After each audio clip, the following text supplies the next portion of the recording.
Here in Philadelphia, there's an incentive for builders to develop that allows them to apply for a tax abatement. What that does is that it abates the value that they're adding by constructing that property, if it's a new construction, or renovating that property from the existing value that that property has. So if it's a new construction, it would be the land value, and if it's an existing structure that has been renovated, it's the land and the dwelling value at that time. And what is happening is that the improvements that are being done to their property are being abated, so you're not paying taxes into that. So when we take a land that has an assessment value of $100,000, and a builder is going there and is constructing a $300,000 or $400,000 new construction home, and what's happening by getting tax abatement is that you put in place only to pay the taxes on the land value on the $100,000, and the current tax code is just around 1.4% here in Philadelphia, instead of paying the percentage for the total value of the property after the renovation, which would be in that $450,000, $500,000 price range.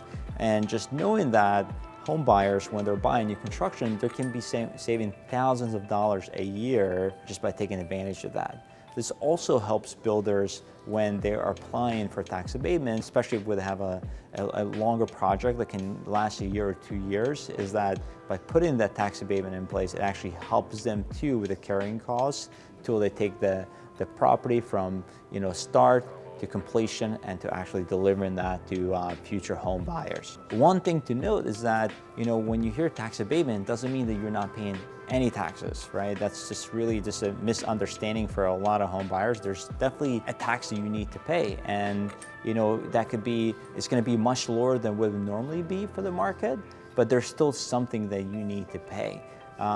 Another misunderstanding that I see is that when home buyers are going and buying a renovation property that's been rehabbed and they see that taxes are $4,000 for that 2022 year, and the home builder says, hey, I have a tax abatement, so they think that the taxes are actually going to go down from that $40,000. In fact, they will not go down. What usually happens is that the abatement will start the following year on the 1st of January 1st, when the tax abatement kicks in, which is in that next calendar year, right?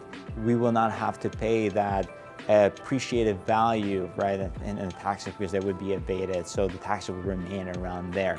Now, with a tax abatement, your taxes can still go up because the value of your land, for example, can go up as well with it. And in a lot of neighborhoods that have been appreciating over the years, for example, the value of the land could go from $100,000 to $200,000, which could double the cost, right, of your annual taxes. So if you're a home buyer or homeowner currently that has a tax abatement, you should be mindful of these facts.